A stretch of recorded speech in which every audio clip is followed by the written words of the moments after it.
당신의 후반전, 우리가 함께합니다. 중년 이후 반드시 키워야 할 금융 회복력. 예전에는 돈이 들어오면 어떻게 불릴지부터 생각했습니다. 하지만 어느 순간부터는 생각이 달라집니다. 갑자기 일이 끊기면 어떡하지? 예상치 못한 지출이 생기면 버틸 수 있을까? 같은 고민이 더 커집니다. 특히 50대에서 60대는 돈을 버는 능력보다 위기를 견디는 능력이 중요해지는 시기입니다. 이걸 바로 금융 회복력이라고 부릅니다. 많은 분들이 자산 규모만 중요하다고 생각합니다. 물론 필요합니다. 하지만 실제로 더 중요한 건 문제가 생겼을 때 얼마나 빨리 다시 안정되는가입니다.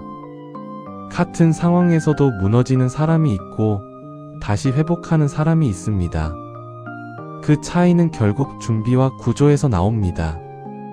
오늘은 중년 이후 반드시 키워야 할 금융 회복력 7가지 기준을 현실적인 관점에서 말씀드리겠습니다. 이건 큰 돈을 만드는 기술이 아니라 무너지지 않는 구조를 만드는 이야기입니다. 첫 번째는 고정 지출을 줄이는 것입니다. 수입이 줄어들어도 가장 먼저 부담이 되는 건 매달 나가는 돈입니다. 통신비, 보험료, 구독 서비스처럼 반복 지출을 점검해야 합니다. 고정 지출이 낮을수록 위기 상황에서도 버틸 힘이 생깁니다.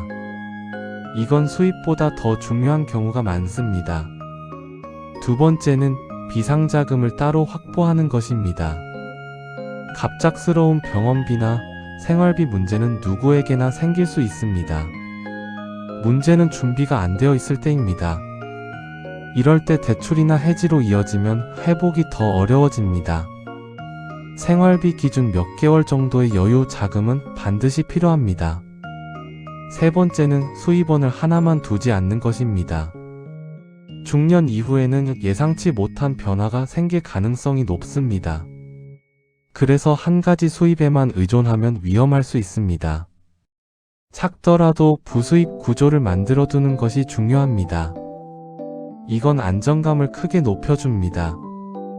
네 번째는 무리한 투자 욕심을 줄이는 것입니다. 회복력이 약해지는 가장 큰 이유 중 하나가 큰 손실입니다.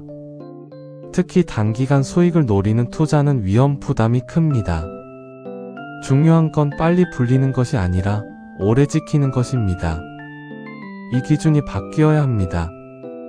다섯 번째는 빚 구조를 점검하는 것입니다. 고금리 대출이나 카드 사용이 반복되면 회복 속도가 느려집니다. 특히 이자 부담은 시간이 갈수록 더 커집니다. 가능하면 부담이 큰 순서부터 줄여나가는 것이 중요합니다. 이건 반드시 정리해야 할 부분입니다. 여섯 번째는 금융 정보를 꾸준히 배우는 것입니다. 예전 방식만 고집하면 변화 속도를 따라가기 어렵습니다. 금리, 세금, 금융 상품 구조 같은 기본 정보는 계속 바뀝니다. 그래서 조금씩이라도 공부하는 습관이 필요합니다. 아는 만큼 지킬 수 있습니다. 일곱 번째는 비교보다 기준을 만드는 것입니다.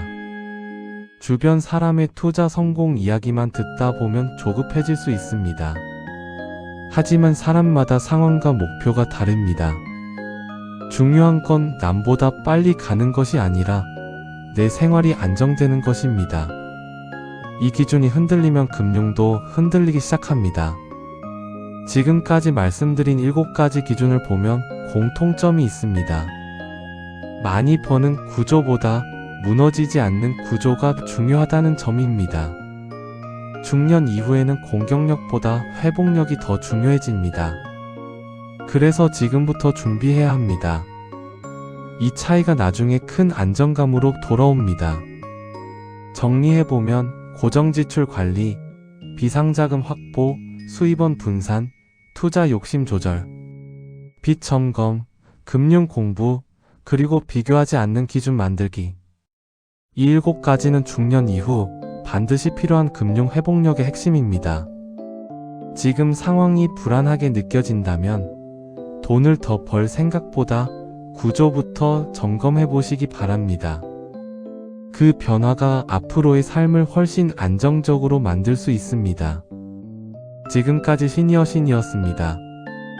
오늘 내용이 도움이 되셨다면 구독과 좋아요 부탁드리고 50대에서 60대의 삶을 더 건강하고 단단하게 만드는 지식 여러분의 후반전 시니어신이 함께하겠습니다.